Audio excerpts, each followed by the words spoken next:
নৌপথ ভ্রমণ তখনই করা যায় যখন বর্ষা চলে আসে। আমরা যারা আসলে শহরে বসবাস করি, আমরা এরকম নৌপথে চলাচল খুবই কম করে থাকি। কিছু কিছু অঞ্চল রয়েছে, তাদের ব্যবস্থাই হচ্ছে বর্ষার সময় নৌপথ, আর তারা নৌপথে চলাফেরা করতে করতে তাদের সাথে একটা অভ্যস্ত হয়ে গেছে। এখানকার পরিবেশ দেখেন যে রাস্তার আশপাশ সবই তলিয়ে যাচ্ছে। কিছুদিন আগে এগুলো তলিয়েই ছিল।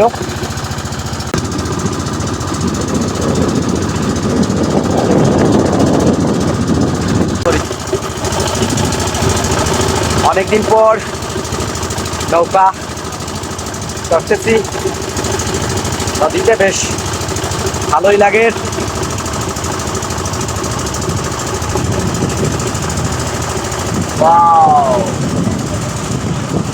প্রকৃতির কি বাতাস, আসলে খুবই মনোমুগ্ধকর।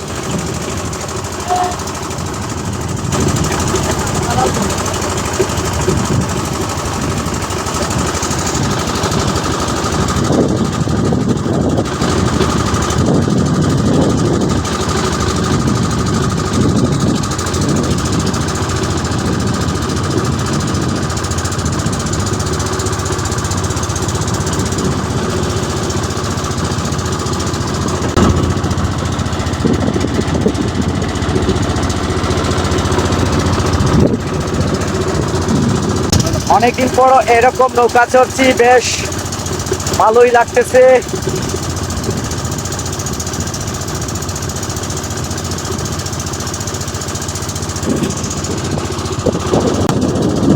ওই যে একজন ভাই মাছ শিকারের জন্য যে শিকারের যে জিনিসপত্র রয়েছে এগুলা ব্যবহার করতেছেন।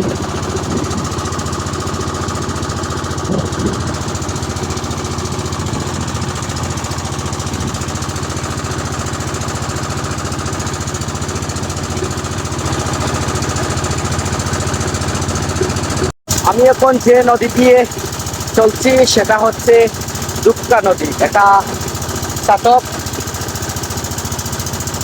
এরিয়ায় পড়েছে। এটা কিন্তু সুনামগঞ্জের একটা অংশ চাটক।